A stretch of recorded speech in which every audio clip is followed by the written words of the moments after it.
Well, read what I sent you. It's really, very informative, and it's the script that I wrote associated with my television story. So the television story is just great in terms of the visuals, all of this great visual archival footage from D-Day.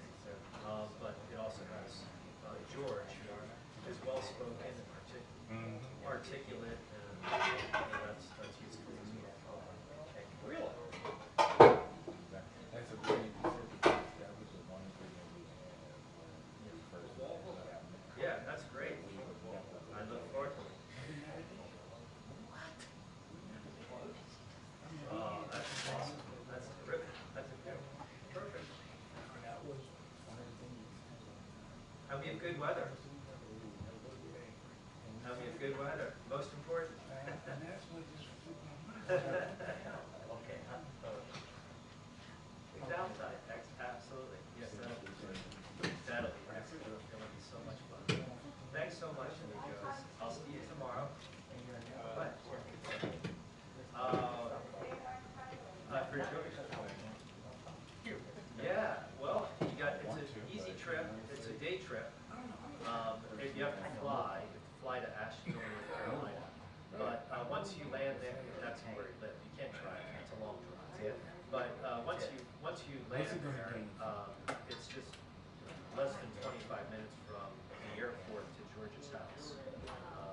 Yeah, so it's easy to do.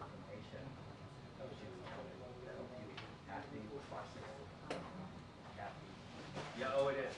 It is. It's a small airport. Well, not a half hour, longer than that, but it's pretty quick. It's pretty quick, yeah.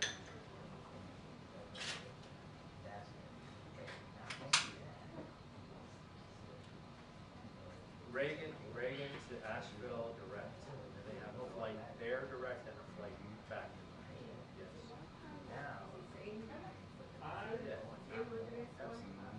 Good idea.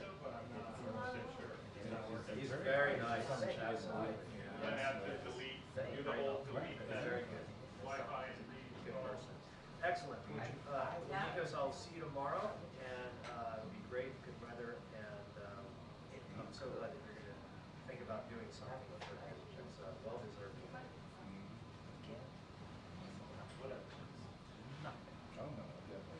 It's a great time. Amazing time. Yes, right. Yes. Okay, Nikos. Sure.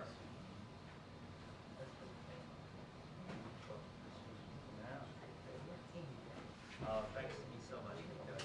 I'll see you tomorrow. I'll see you tomorrow. Okay.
Sent you their website. Oh, cool, thank you. You didn't send me a refrigerator and a freezer? Yeah, it doesn't seem like it's like hot right. They say they carry it, but I don't think they have it.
Hold on, Jenny, I'm gonna get something ready. Right, exactly. Well, that's right. I make my signature at the same time. Kind of ran. But you're right. I don't know how. That solely relies on general power storage. Plus,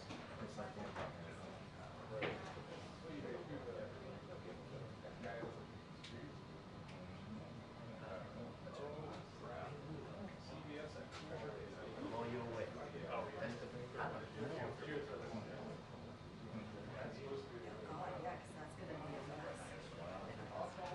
Yeah, because I mean, yeah, but print, it's just more so like, are they going to convention? But the broadcast, it's like, Yeah. Oh, I got it. Sure. Oh, yeah. I am. You guys have a conversation. yeah, Is this your water bottle? Yes, it is. Thank you. Yeah. Thanks a lot, guys. yeah. Tell me, let's go back in the back. I'm all set. Listen, dude, I'm okay, man. I remember that insane like Trump Tory debate in St. Louis. There was like a whole like catering tent, which is starting on that. They bought the Clydesdale. I was manufacturing like all the out. The Clydesdale. You say Karine 3 times, she'll appear. Yeah. Exactly. We have to do it all together then. Yeah. No, but close her eyes. Yep. No, I'll click my heels for good measure. Do they stay with the ABC? That's location TV. No, it's studio. It's everywhere, it's everywhere. That's New York. Atlanta. If they're Jenny's, more. I said Jenny's. Hey, it's in Pittsburgh. Oh, they do it this Wednesday. yeah, plus,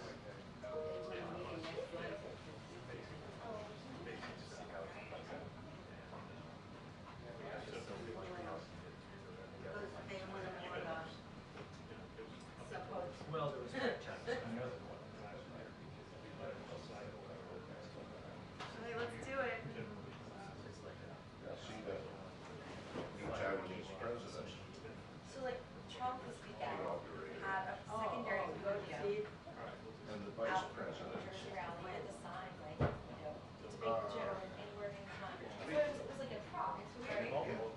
But he like forgot to mention. Well, yeah, and hopefully, Like did his like. the vice president was ambassador Reference it at all. from Like Taiwan. beforehand, I remember, you know, this happened a couple times, where the campaign officials were passing out, like printed out true social posts about what everybody by you, and then they had a podium set up, so it looked like, Well, all right. they got a group of journalists This together. rally, or we're gonna talk about it somewhere in From all the over the rally, world. and like, it did not come up once in The the young speech. lady from the They Examiner, forgot. Naomi, she's Well, I know he. Still. the South Koreans would invite Kendo.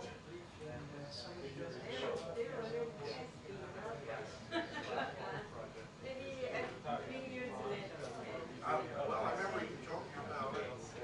I sure like it. I'm very happy. All right. Yeah, I kind of thought that. Yeah. One of them happened. I was gonna say, whatever is easier for you. This color on me, that's fine. How are you? I like it.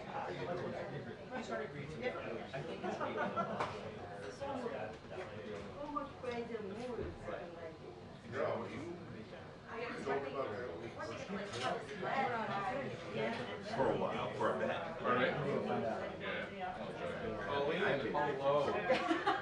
It always, like the question, it always follows, right? Remember that was like that Your first kid? First, very 4 first years kid. ago. And then After that. That you could know. Alright, good, good. Was that? That was the response. So that's why I kid on my left. My name is Cleveland. We call me Xavier. He's such a sweet. I know, he's so cute. People keep calling him a girl. They're like, you're such a cute girl. I'm like,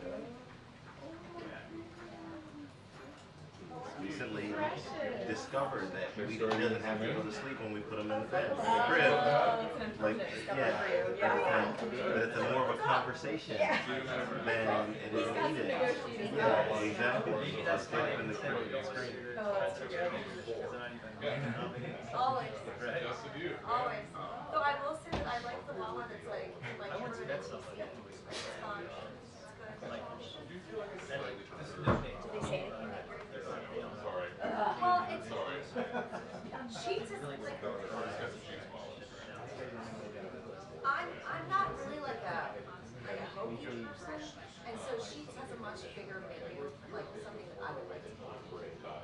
Like they have a pretzel melt sandwich that is excellent. Right.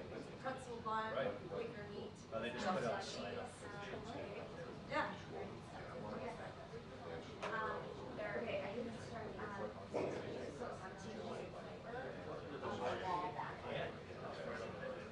Where there's a Are you?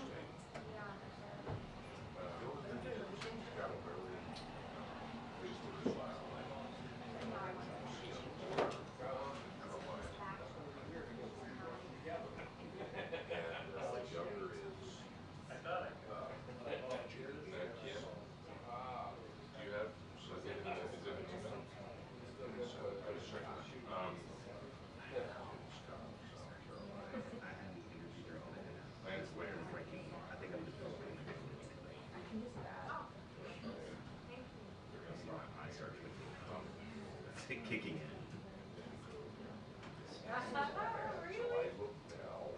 now there's socialist acceptance debating Fox, October 2nd.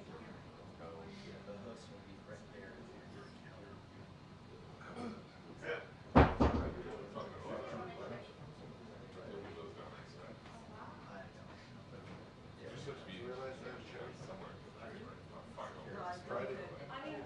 Why didn't you debate Fox? Why was he on? Well, the tradition. Yeah, I didn't, it's not signed, I never said.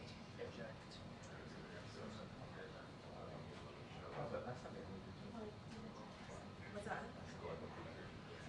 No, Well, it's yeah, on the. because the second one got canceled because Yes, of COVID. yeah, it was there. It was gonna be in Miami. And that, Or no, it was gonna be. that part They is. did a Miami thing instead of like. So, So like Trump basically had COVID during the first debate. And I remember because I was playing by chapel. Second debate, they wanted to do it to a digital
Italian, yes. You need me to slide around here? That's the layer. Does that have too much of this direction? No, that works. Let's try that today. Thanks for asking. Who, is it just Karine today or? Okay. We can expect this briefing is normal. Define normal.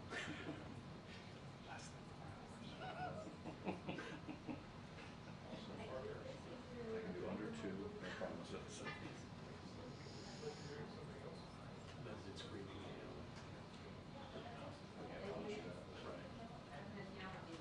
No,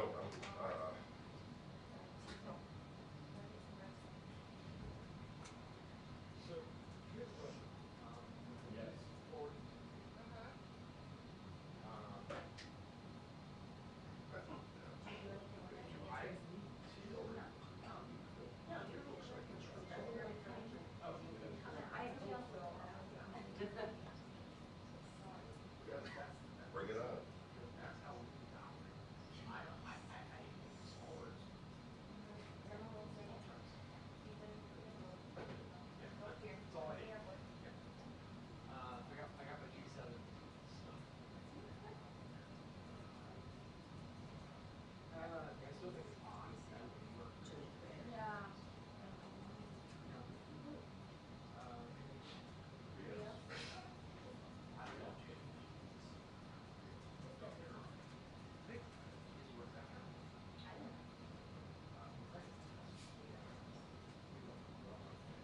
Jenny? Yes. Very much.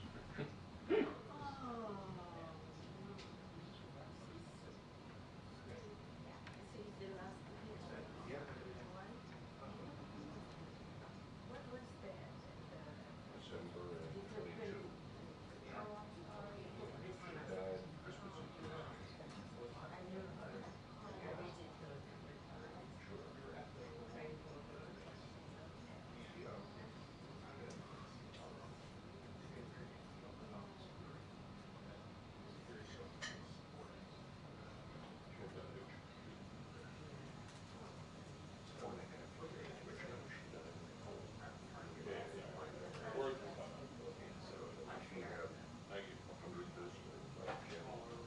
Yeah. Not like Jenny. Not many like Jenny. You had to try. Shake your fist. Yeah. Yeah. It's a beautiful man. Yeah. Same as President Kennedy.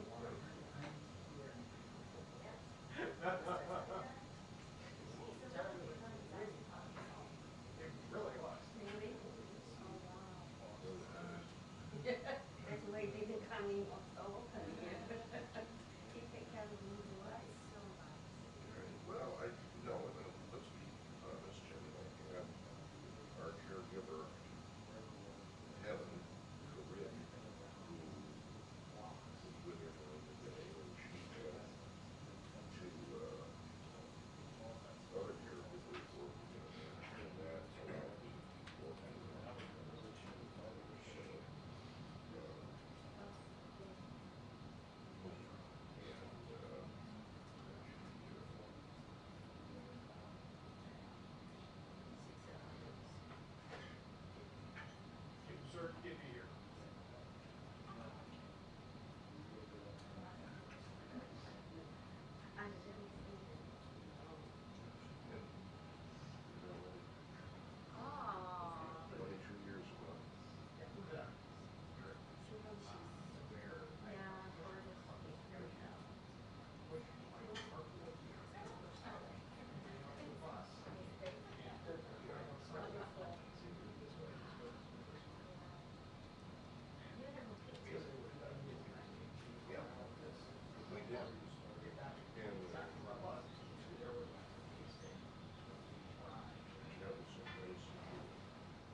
get you. Yes.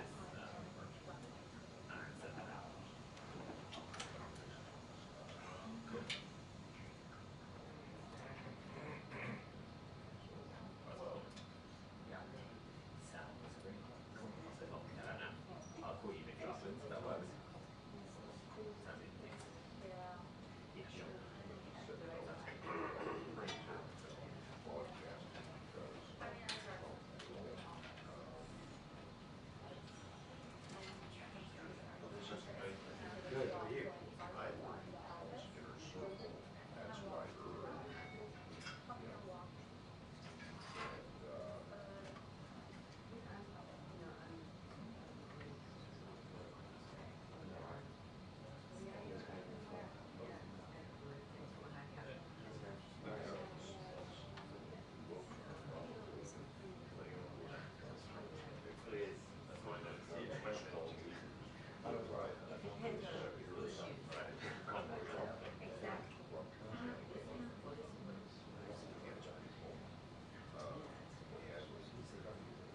don't know why. He's got.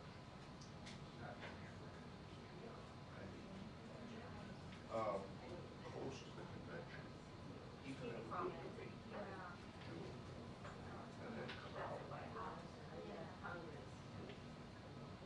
Liked your wife very much. I liked your wife. Oh, thank you, thank you. She's lovely. Yeah, very nice lady. You married up. I think she regrets it. Pretty sure.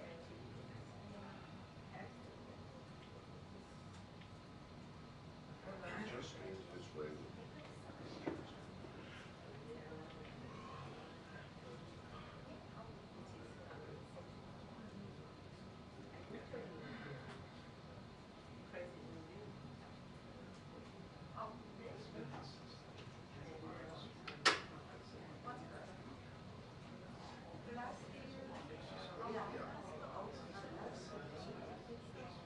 Well, it's interesting.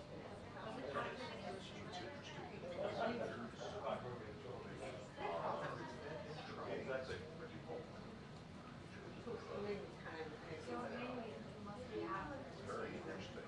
Now, I was approached last week on a small business dinner, and I went through your dinner for yacht. I'm smoking Polish. It's almost spoke Spanish for a while. And oh, that's why. Yeah. Literally, give me the walk. And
Yes, sorry. Yes. Yeah, I know. I have it. Yes, yes, I do. Thank you.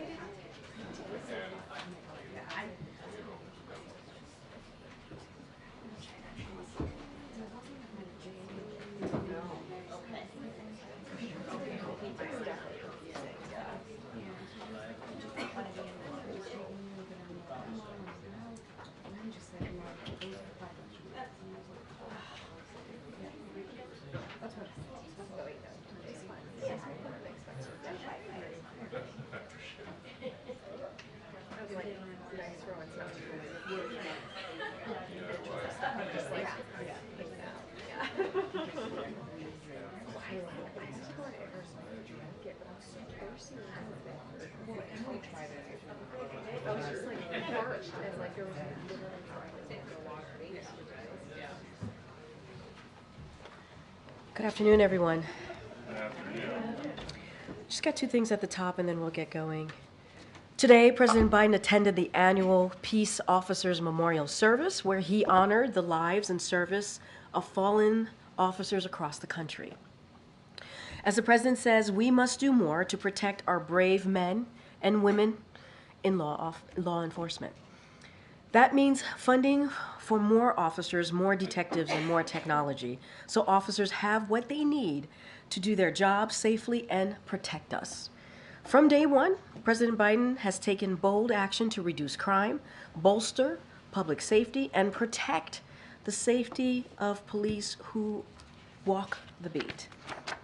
And thanks to the American Rescue Plan, this administration has invested the largest ever federal investment in fighting and preventing crime.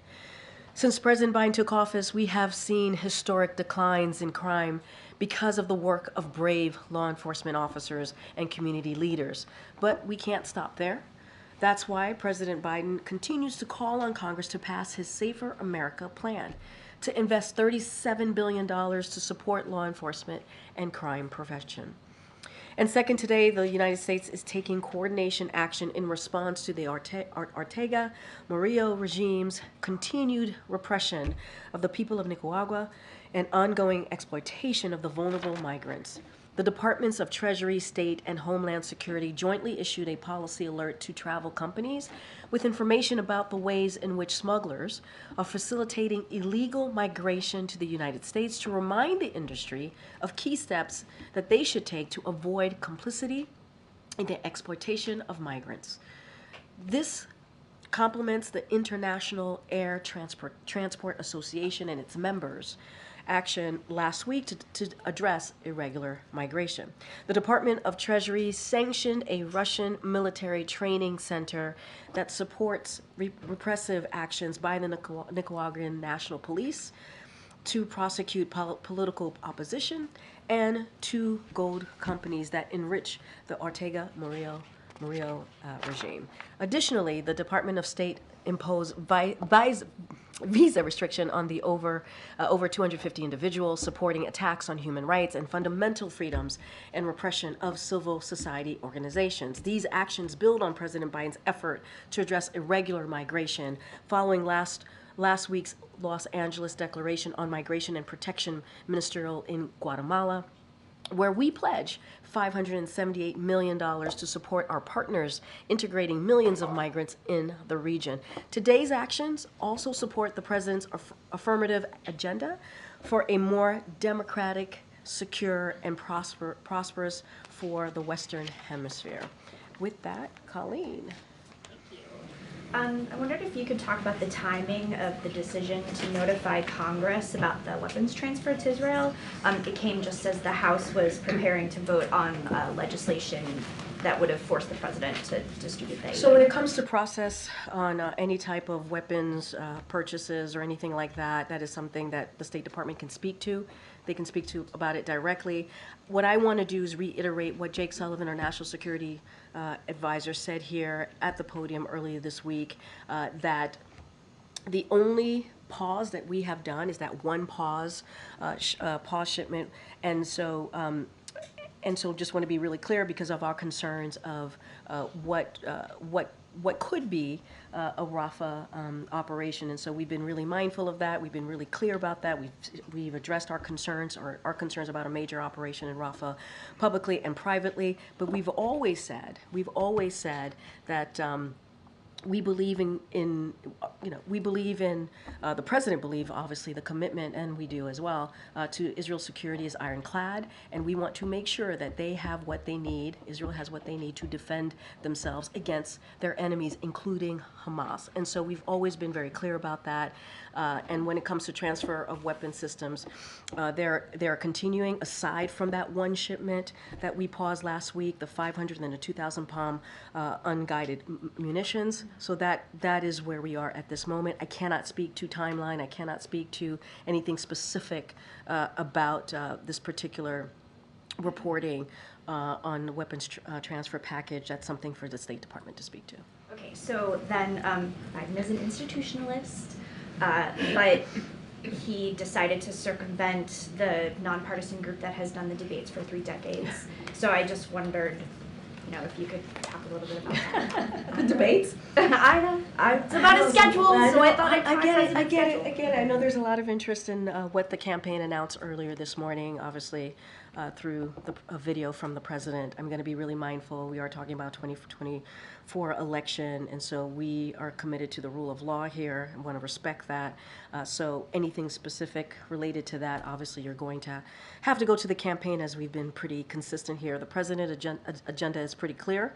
He wants to create an agenda that works for all, leaves no one behind, and an economy that is built from the bottom up, middle out, an economy founded on strong, growing middle class. We've been very clear about that. He wants to make sure that we have an America that is more free. That's what he's concerned about, right? Including reproductive rights. He wants to make sure that we are not. The president has also said that we want to make sure that we don't stand for the dark, revenge-based policies put forward by Republican officials. That's not where we are. We want to make sure that we are continuing to deliver for the American people. That's what this president's been doing for the last 3 years. As it relates to the news about the debate challenge, that is something that the campaign has to speak to directly. Okay.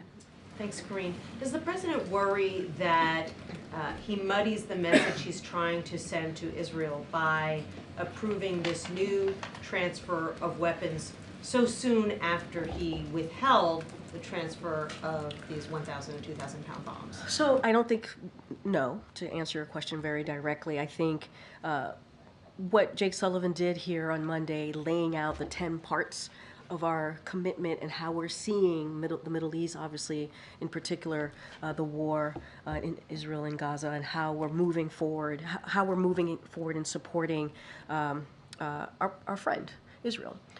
We've been very clear that when it comes to their security, that continues to be ironclad. There is no change there. We believe that they need to be able to defend themselves, just like the president was able to do when Iran, he was able to bring together a coalition. We saw 300 missiles and drones that were targeted at Israel, that we were able to step in and help, obviously, Israel defend itself. I think that shows how committed we are to their security. And we have said that it is one pause on these bombs, one package, one shipment, and that is obviously connected to Rafah and the potential, what could happen in Rafah, and we've been very clear about that. Those conversations continue. You heard Jake Sullivan say himself in the upcoming days, he's hoping to have a in-person, continuing that engagement that they've been having. There's been 2 virtual, but every day they're having these conversations with their counterparts. I'm talking about NSC and Jake, obviously, and his team. And so we don't think that it muddies the waters. We've been very clear. Our commitment to Israel's security is ironclad, but when it comes to Rafah, where there is a densely populated citizens who are there, who are seeking refuge, more than 1 million. You heard that from Jake, you've heard that from us, you've heard that from the president. We want to make sure that there's a plan to protect their lives.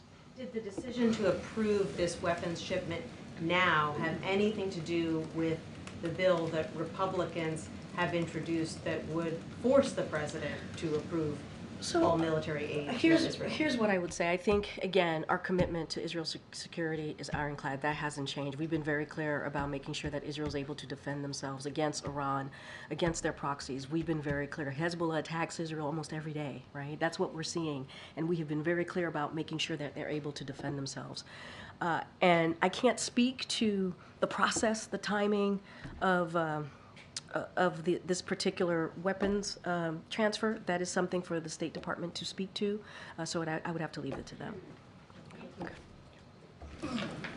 Thanks, Karine. So the U.S. has been very clear that it paused the shipment of those 2,000-pound bombs because of fears of how it could be used in Rafah. But does the president not share any concerns about how the weapons as a part of this $1 billion package could also be used to harm civilians? So, look, we have always been very clear, and we have been clear, certainly very recently, that while our support for Israel is ironclad, and we believe that they should be able to defend themselves. We believe that they have the right to go after Hamas, a terrorist organization, and they should do that.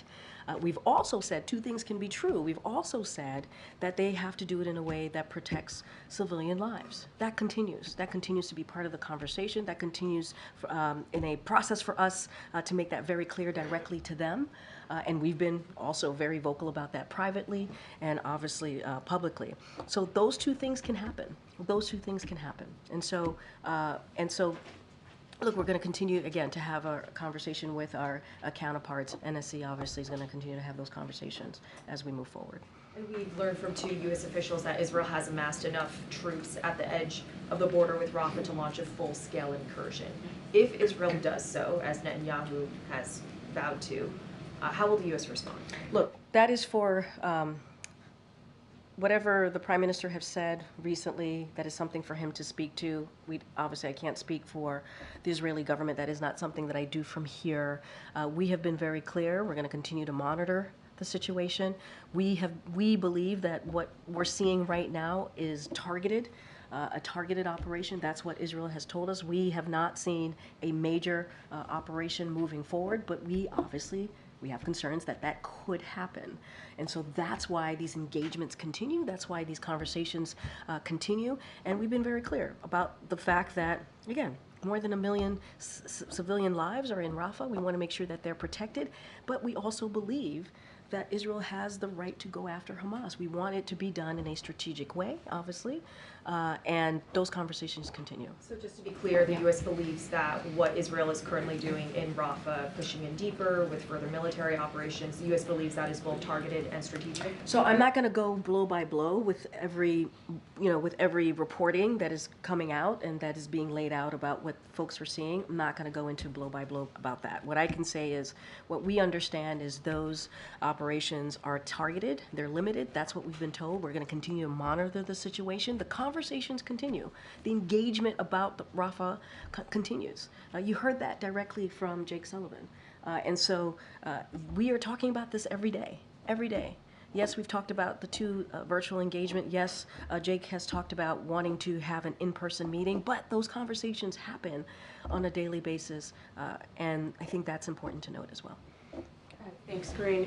Did the Israelis give Jake any assurances of a no Rafah offensive before he gets there this weekend? I'm not going to speak into private conversations. What I can tell you is those engagements, those conversations about our concerns about a major military operation in Rafah continue, and they've been constructive. You heard directly from Jake about this, and I'm just not going to go into specifics on what the back and forth is. And I also cannot confirm Jake's travel. So that's not something that I can do right now. Just to kind of go back to the decision to send, $1 billion in arms to Israel, and then, what the president said about his decision to pause sending some arms to Israel. I mean, it just appears inconsistent. We understand that your position is to make sure Israel can defend itself, but how do how should we sort of think about both of these decisions made at the same time? I mean, is he not concerned that those $1 billion in arms is actually going to impact civilians in Rafah? So look, I don't believe it's inconsistent. We've been very clear. We've been very clear here. Two things can be true, right? Two things can be true. We can have tough conversations with our friends and allies.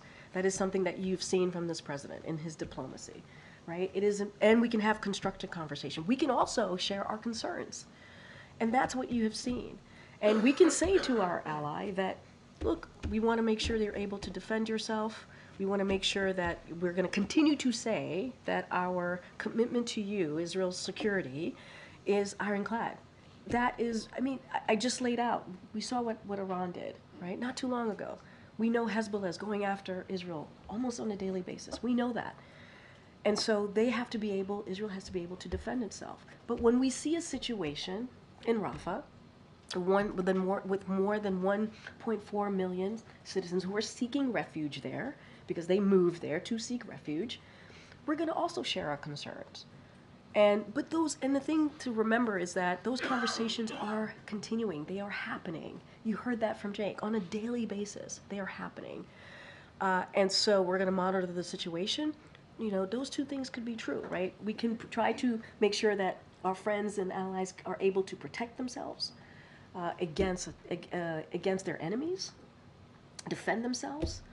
And we can also flag and say, hey, this is something that we are concerned about when it comes in this particular instance, obviously Rafah and a potential operations, a major operation, military operation in Rafah. But the president's comments, about his decision to pause a shipment to Israel, came in the light of campus protests. I mean, were those comments made in light of, kind of appeasing or reaching out to younger voters, or how people were feeling in the country at that point? I would say that we have been very loud and clear about our concerns about a major military operations in Rafah for weeks, for months.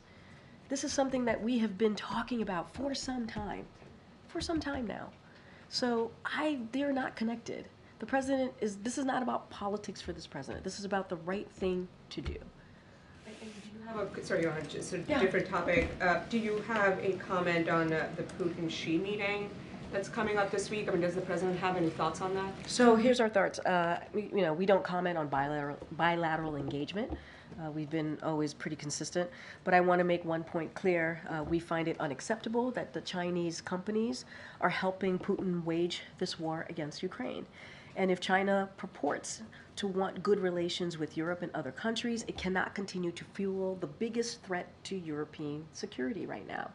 This is not just a U.S. position. You also heard it from the G7 partners, NATO, and the EU.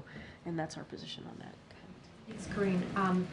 The IDF says that it has intensified military operations in specific areas of eastern Rafah. Can you first confirm whether it's still the U.S.'s assessment that this is not the full-scale, full incursion into Rafah that the president has been warning about? So look, what I will say, and I'm going to be pretty consistent from here, going to be pretty boring, I guess, for the next few minutes or so at this podium behind this lectern, which is we're monitoring the situation. We've been told, and what we see, it is a targeted, limited operation in Rafah. That is what we're seeing. I can't go like by report here. That is not something that I'm going to do from here.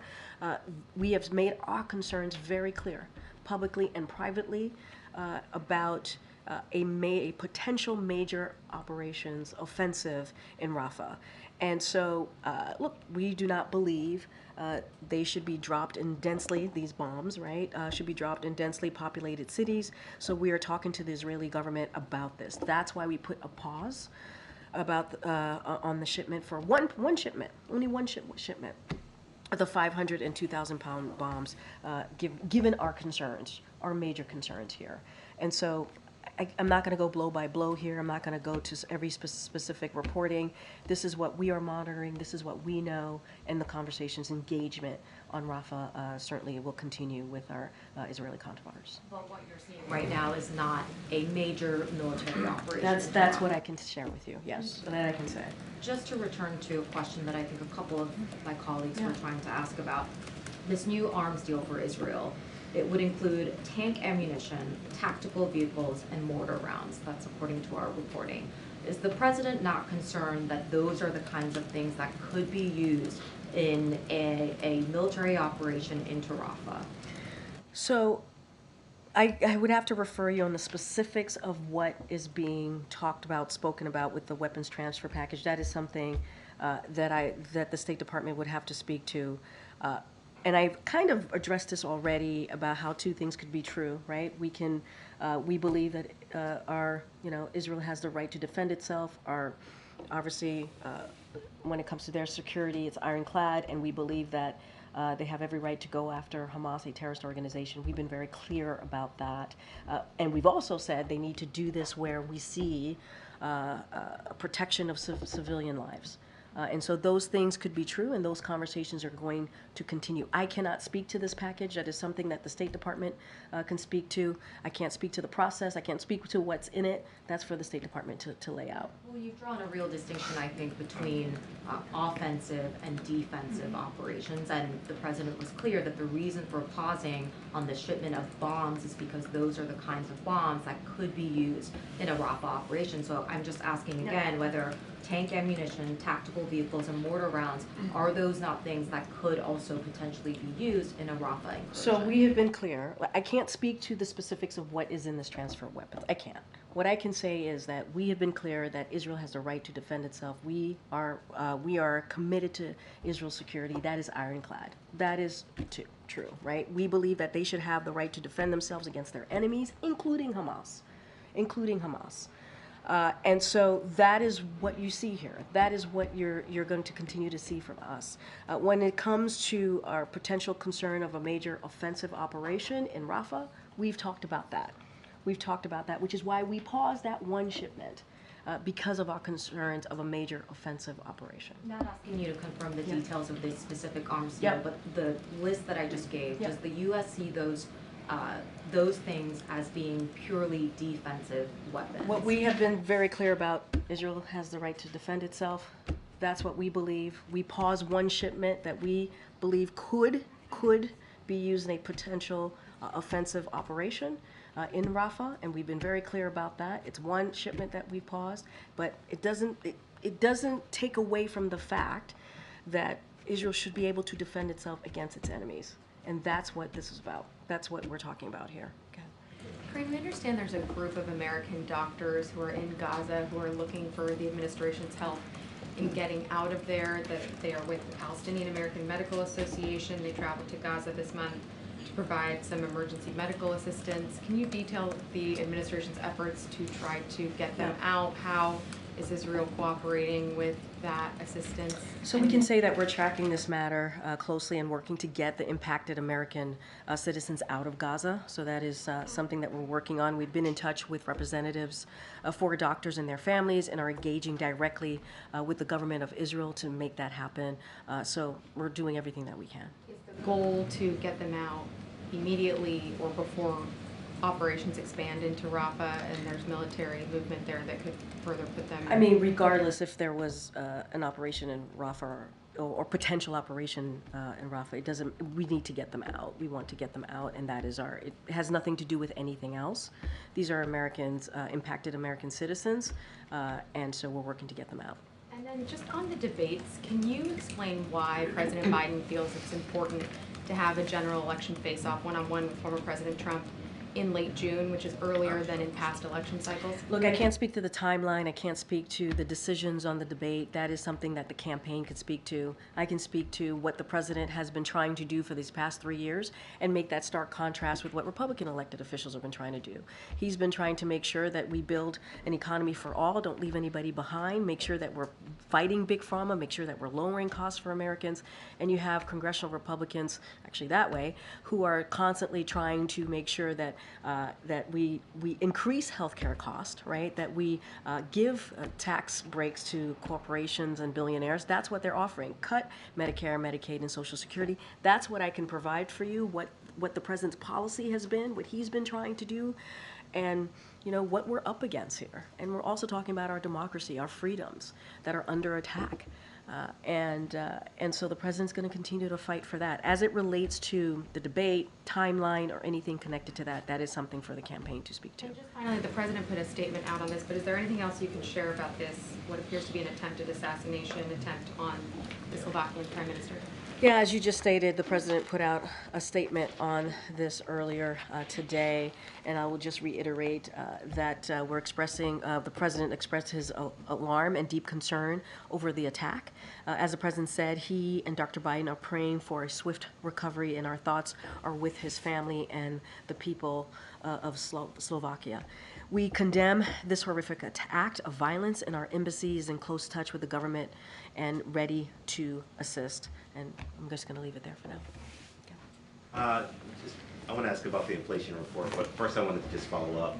Does the president intend any direct outreach to allies in Slovakia, or I don't have calls or any. anything like I don't have that? any calls to read out to you at this time.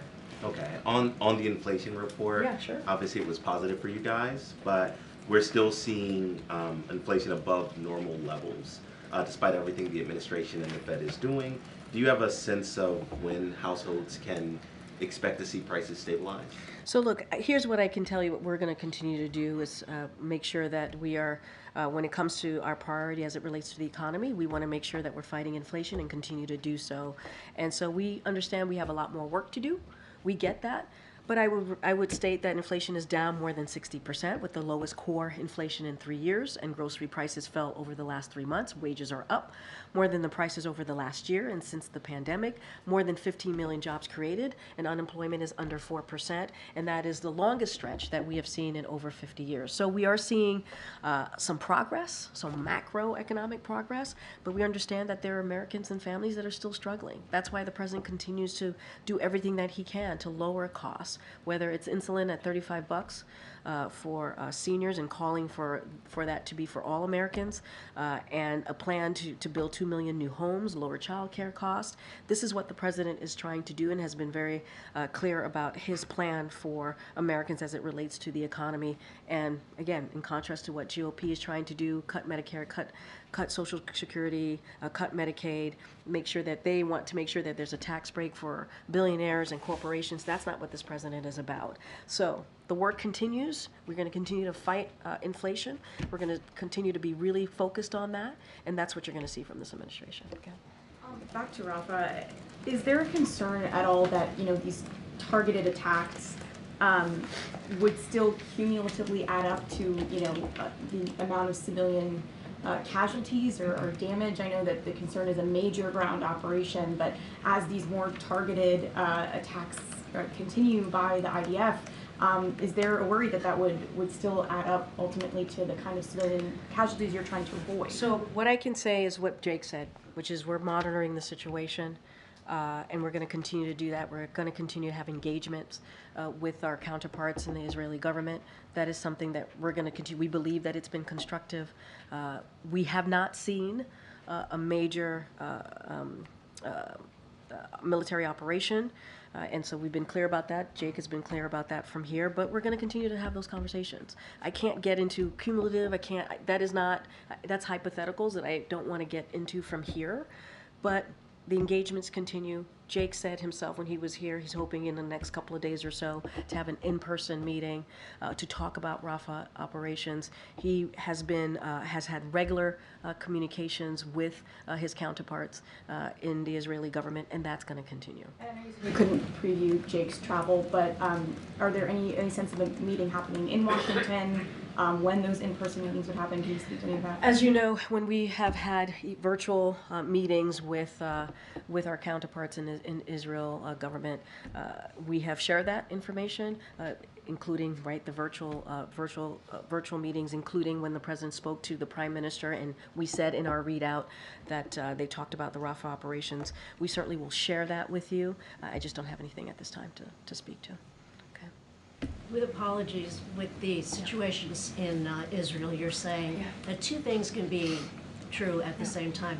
Can two things be true at the same time again? In other words, would the president again decide that the weapons, the most recent weapons package that he proposed, is being used for a large capacity of civilian deaths, like the 2,000-pound bombs? Could he then again say, you know what, we're gonna hold these back after all? I'm not gonna get into hypotheticals for me. I'm just not. What I can say is that we have been very clear that our when it comes to Israel's security, that is ironclad. We believe that they should be able to defend themselves. We've been very clear about that against our enemies, including Hamas. Clear about that. When there are concerns that we see, we will certainly speak to that, as we have done for the past several weeks. We have been consistent about that too. In this particular instance with the Rafah operations, a major military operations, we have said we have concerns, and those conversations continue.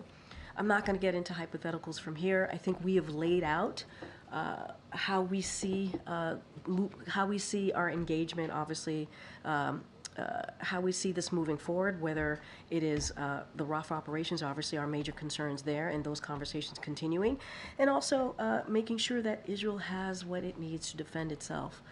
And that has been consistent here, and that is what we're going to continue to say from here. And you heard directly from the National Security Advisor lay that out in 10 parts on Monday, and I think in a pretty comprehensive, detailed way.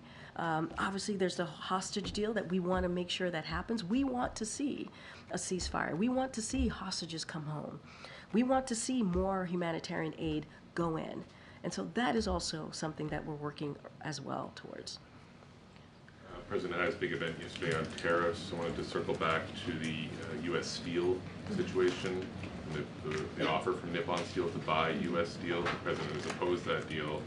Can you give us any update? Does he plan to try to block it? Is he hoping the proponent withdraws its offer? He's, been on record opposing it for a month or two now. So I'm just going to be, there's a CFIUS review. I'm going to be super mindful. It's independent review, so I can't comment beyond that. There are calls from senators, Republican senators, that he can kill it without that review. Is it No, I administration's totally position understand. that he should wait for the review? We respect the CFIUS review. I'm just not going to get ahead of that. And on the border, can you give us any update on the president's thinking on that executive order that you folks are said to be considering? Look, I mean, this is the same thing that I've been saying, and we've all been saying for the past several months, right? Especially since when we first introduced this national security supplemental back in October, that included the border security piece in that, and then obviously we took that out and then went to a place of working a bipartisan way with senators in trying to come up with a negotiation that dealt with border challenges, that dealt with a broken system that we have seen for decades.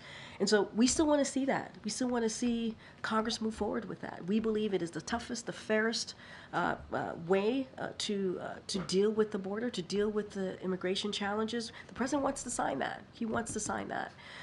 As it relates to your question about any executive actions, any other movement that might be there, look, as you just said in your question to me, we're always looking at potential actions that we can take, but we are going to continue to push Congress to move on this. We believe that it could happen. We believe that it can happen. There are two reports today on potential actions. One from the AP, our friend Colleen right here, that the administration might consider sort of triaging new asylum cases to the front of the line to more quickly assess whether they are removed or stayed for a more thorough review. And another from the New York Post that the president might consider an executive action to close the border at a threshold of 4,000 crossings a day. I'm wondering if you can speak to either of those reports. Look, it's basically the same answer that I gave you in your first question, which is we want to see, we understand this immigration system has been broken for decades. We want to see that Senate bipartisan negotiation plan that came forward. We want to see that moving. And as I've stated many times before, you've heard it from the president himself, we were ready to move forward. That was ready to be pushed out of the Senate in a bipartisan way. The former president, President Trump, told Republicans to reject it. And that's what we're seeing. And we believe that Republicans should be where majority of Americans are. They want to see an answer, a way to fix this. We believe legislatively to fix what's happening at the border, the challenges that we're seeing. I don't have anything beyond that. As I've said many, many times before, as you asked me your question, we're looking at all options. I just don't have anything to share at this time. I should specify with some men and colleagues before I don't want to get in trouble. Yeah. Good. A call out to Sungmin, who's not here. Go ahead, April. Karine, yes. I have two topics. One, Marilyn Mosby. We understand that the application for pardon has been delivered and accepted by the White House as well as Justice. What's the movement? What is the president's thinking? What is he expected to do on this? So I want to, and April, I appreciate the question. I know we went back and forth on this last week. Certainly appreciate the question. I have to be really careful from this podium not to talk about individual pardon requests. It is inappropriate for me to do so. And so I need to be really mindful. DOJ, and I said this to you last time, employs a thorough and deliberative process. We've got to let them do that process. And so that is certainly, that particular question has to go to DOJ from this lectern at this podium. I cannot speak to individual cases and want to be super mindful. And we never have. We never have over the last 3 years. Other presidents have, but that's okay. But that's what I'm saying. We have it. We have it because we want to respect that process. So, follow up on that topic. Has the president gotten any communication personally from organizations like the NAACP, Win with Women, some of the organizations that have written letters to the president about this case? Because you've got the majority of the civil rights community, a lot of large organizations, black organizations, are really on the side of a pardon for her. Does he know about it? Has he talked to anyone specifically on it? So I have not spoken to the president directly about it. I know the letters that you're speaking of. I know we get letters all the time, right? Obviously, in supporting an agenda. So obviously those letters have come through. I just haven't spoken to the president directly about this. And I want to be careful, right? We do not want to speak about individual cases. We believe it's inappropriate. We want to be really, really mindful here. Lastly on this topic then. Yeah. On this topic. On this topic? On this topic. Oh, right, we continue. Okay. The 23rd is sentencing. Could it be realistic that everyone's waiting for the 23rd and then they would think about acting? I can't. I want to be really mindful. I appreciate your efforts. I appreciate. I know clearly.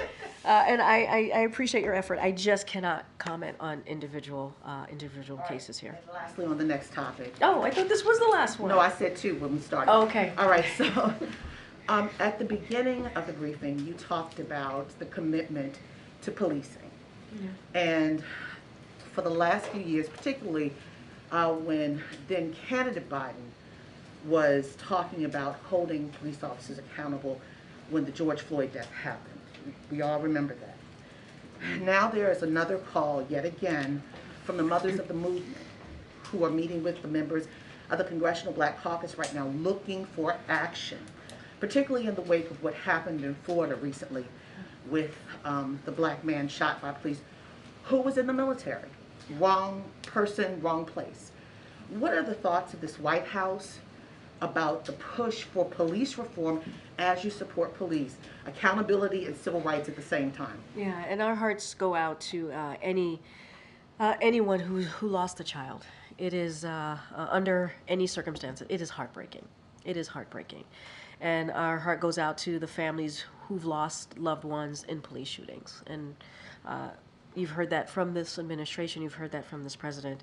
As you know, the president signed an executive order to hold federal law enforcement to the highest standards, and he believes that officers should be held to those standards. President Biden has been clear about his commitment to doing everything he can to make our communities safer, including by advancing effective, accountable policing.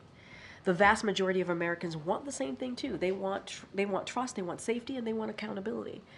That's why the president has pushed Congress to pass the George Floyd Justice for Policing Act and signed an executive order to make federal policing the gold standard of effectiveness and accountability. Let's not forget, when Congress could not get this done, the president took action and did that executive order. So we can't forget that. Like, he is going to continue to push Congress, but he took action himself on the federal level of what he can do from here. And so he also continues to believe that we need to build a lasting trust between law enforcement and the communities that they are sworn to serve and protect. And so we're going to continue to encourage Congress to move forward with this. Is this the time to do it, to lean in during a political election cycle? Is this the time for the president to lean in? Look, I'm not going to, this is not about a political cycle for this president. He's been leaning into this for 3 years, right? We talked about the crises. The president talked about 4 crises when he walked into this administration. One of them had to do with racial inequality. And from the beginning, he has pushed for Congress to move forward for the George Floyd Justice and Policing Act. It didn't move forward, and he acted. And that wasn't, he acted some time ago and moved forward with an executive order.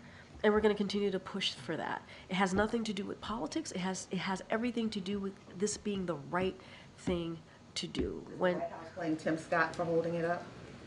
Oh, I'm not going to get into the blame game here because I don't even know where the process is. We believe that Congress should move forward in getting this done in a bipartisan way. There's no reason why it shouldn't. Good. Thank you. What are the next steps after White House officials met with the Chinese this week in Geneva on AI? What are the next steps? Yes. Look, as you know, the president signed an executive order on AI, which is the most comprehensive executive action that he took.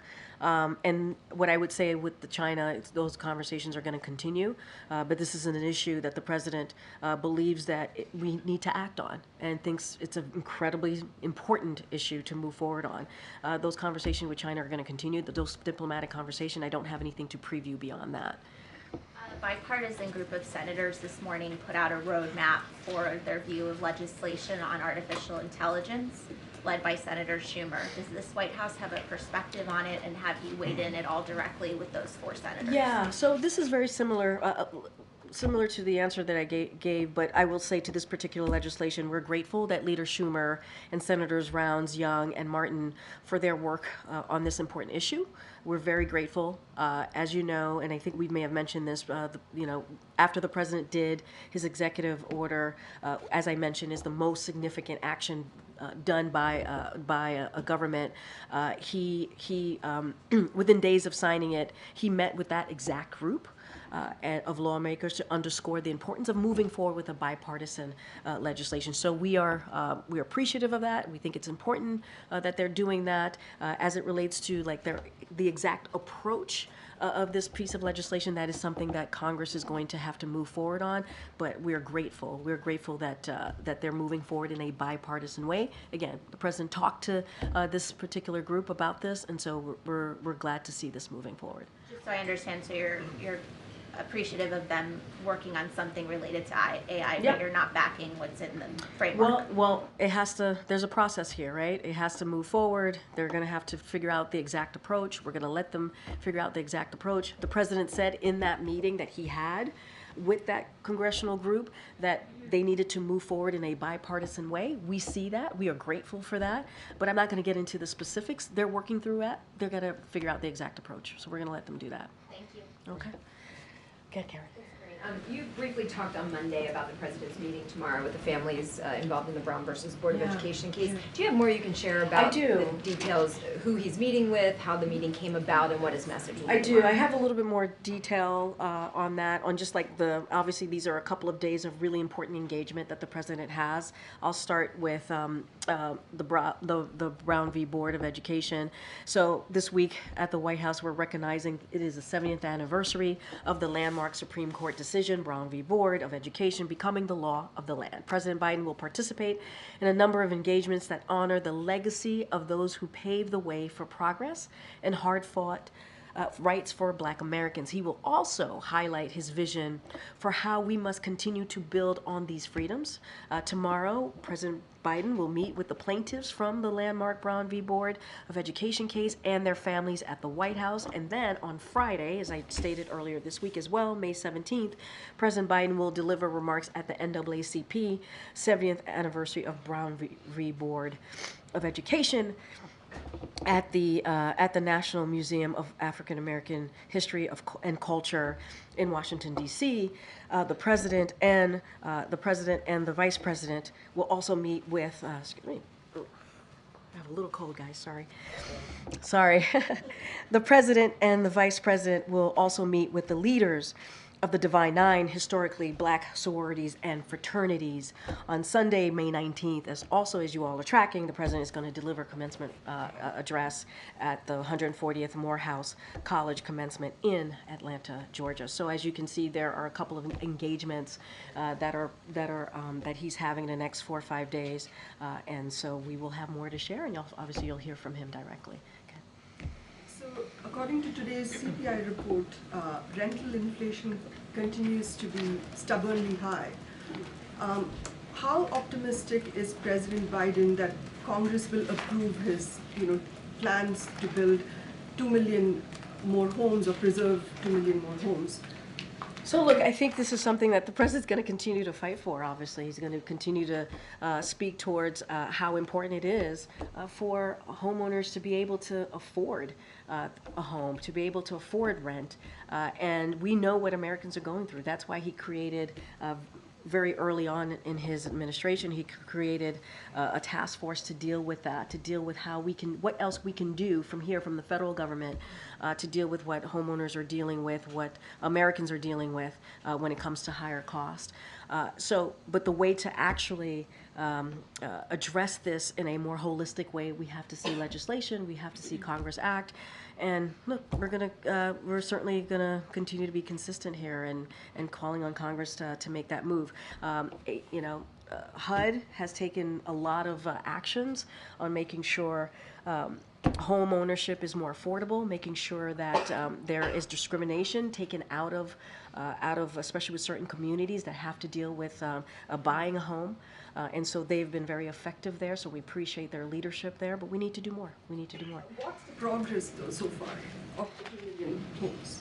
I mean, I don't have a progress report for you at this time, but look, we understand that this action, moving this forward, is important and critical to many Americans and their families across the country. We understand how difficult it is, and for homeowners, for renters, we understand that, and we understand that lowering cost has to be at the center of our economic plan, which is why the president continues to fight inflation and do everything that he can to lower cost.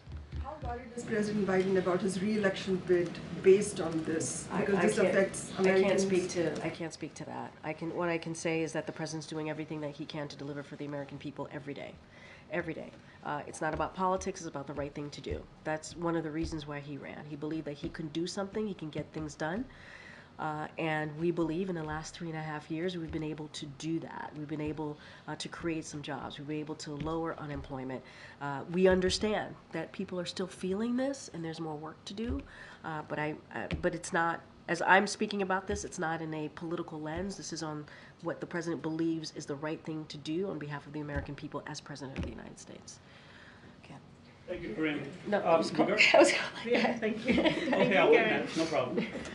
How concerned is the president about the advances the Russian army is making around Kharkiv? I mean, you saw Secretary Blinken in Ukraine yesterday, and I think he laid out our commitment, obviously, to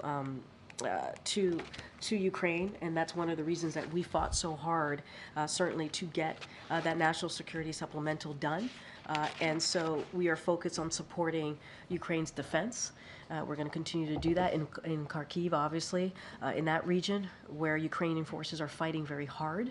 And as you know, on Friday, we warned that we had been anticipating that Russia would launch an offensive against Kharkiv, and we're anticipating that Russia would increase its attacks in an attempt to establish a shallow buffer zone along the Ukraine border, and we have been coordinating closely with Ukraine to help them prepare. And as you've heard us say, you heard Jake said this as well on Monday, how when the National Security Supplemental became law, the president right away moved forward with the president authorization for $1 billion of military aid package. And so that continues to flow. Certainly the Department of Defense will have more on that. And then on Friday, he authorized a second military package to send more urgently needed weapons, including artillery ammunition, air defense, interceptors, and anti-aircraft missiles, armed vehicles, artillery rounds, javelins, and anti-armor systems, and other equipment needed to defend Kharkiv and other areas under threat. We are also working on another package to get urgently needed aid to Ukraine. So you've seen our commitment. You've seen our commitment through the Secretary Blinken, obviously, who was just there. We're committed to Ukraine continuing to fight for their democracy and continuing to fight Russia's aggression. So U.S. government will send a former senior U.S. official to Taipei for the May 20 inauguration of the new president there. How did the White House decide the member of the delegation? Do you think China would respond to the inauguration? If so, how? You're talking about the Taiwan inauguration? Okay, so, and you're talking about the delegation. And inauguration is happening on May 20th.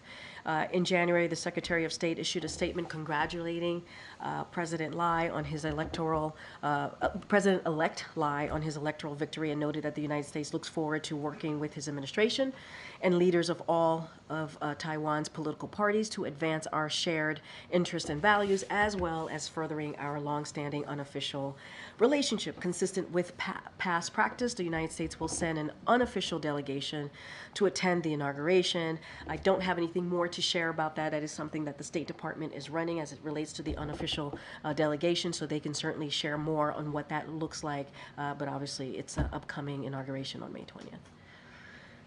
Thank you. I know you don't want to talk about campaign stuff, so I would just look for I really don't. I would just look for your It's not even that I insight don't then. want to. I can't. Then how about your insight as the most prominent political communicator in the world? The White House press In the secretary. world? In the world. White House press secretary. In the world. Does a person generally want to debate when they are winning or when they are losing? I am not going to do political punditry from here, my friend. I'm just not going to do it. So I used to do that in my old job. I'm not going to do it from here. So should we see this sudden offer from the president to debate as a signal that you guys realize you need to change the subject after some really bad polling? You know, we had a back and forth on polling yesterday, and it just goes back to the core of what I said to you, which is, look, this is a president that has had a pretty successful especially legislative tenure in the first 3.5 years, and has delivered on many things that are popular to the American people. And we're going to continue to talk about it. We're going to continue to travel the country and talk about investing for America. We're going to continue to talk about how we need to do more to lower costs for Americans. We get it. We understand how hard it is, as the president talks about being around the kitchen table, and how hard it is to make those difficult decisions sometimes every month on what you're going to pay for. So he gets that.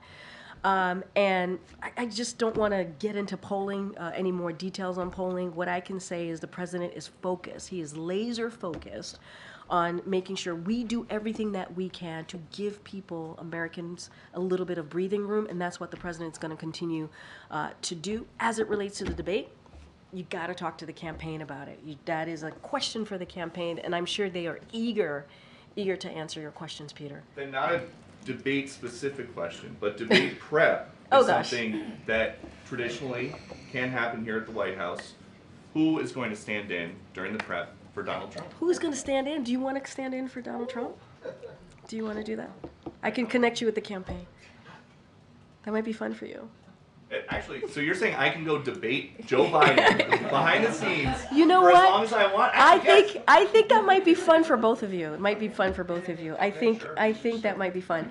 I don't have anything for you on that, but I appreciate the question. I appreciate you trying. All right, I gotta know we have to wrap up. Go ahead, Ed. Yeah, thanks, Karine. I'm going to ask you about how the president talks about inflation. So two times over the past 2 weeks, the president said inflation was 9% when he came into office. Is the president misleading Americans on that, or does he just not realize that inflation was 1.4% when he came So, in? and thank you for the question, because I know that we got a lot of incoming on this yesterday. And look, what the president the point that he was making is that the factors that caused inflation was in place when he walked into the administration, when he took office. As you know, the pandemic caused inflation around the world to be by disrupting our economy and breaking our supply chains. As you know, we had to act quickly on dealing with the supply chain. He put together a task force. You saw the president do that. And just a couple of examples here, or one example, semiconductor shortages already existed when he took office. That increased costs on everything from auto parts to washing machines by some measures. It accounted for 1/3 of inflation in late 2021. Many countries saw worse inflation than we did, and obviously, and we have talked about this, we've been able to come out of that economic downturn in a better place than most of our counterparts across the globe. Reopening after the pandemic unavoidably increased inflation by unleashing pent-up demand. Inflation increased quickly as we reopened. Annualized core CPI in the second term of 2021 was 9%. And so he was talking about the factors that were in place that led to that. And look, and I said this earlier, I'm going to say it again, we're going to do everything, as we were talking about CPI, we're going to do everything that we can. This president is committed to doing everything that we can to fight inflation, and that's what the president was trying to speak to. But COVID started in March of 2020, so those factors were in place for about a year before the president took office. Look, the pandemic was happening, right? That caused inflation. That was happening. Supply chain was breaking our economy. That was happening. And it wasn't just us. It wasn't just us. It was globally. And they were, and other countries, our allies and partners, were seeing worse inflation than we were.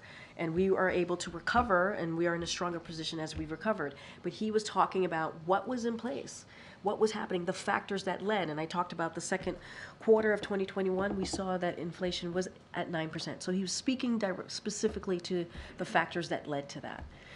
All right, go ahead. Thank you, Karine.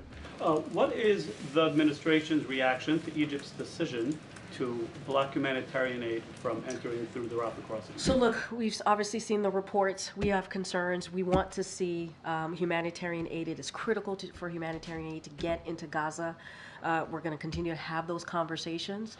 We know how dire the situation is in Gaza, the humanitarian situation. So we want to see that. Those conversations are going to continue. We're going to continue to have those diplomatic conversations. And so we got to see that aid flow in, and the president's committed to that. How has Egypt justified its decision to the U.S. government? I'm not going to get into diplomatic conversations. What I can say is our commitment to get that aid in, and we're going to continue to have those conversations with our on the U.S. maritime port that I believe construction is basically done. Is that right? I don't have anything for you on that. Okay, so but a very specific question: if a family of Gazans show up at that port as asylum seekers, will the U.S. government turn them away? I don't have anything for you on that. What I can say is that when October 7th happened, there were Palestinian Americans that were in Gaza who wanted to get out, and there were about 1,800 of them. We did everything that we can to get the ones who wanted to go out, right, who wanted to leave,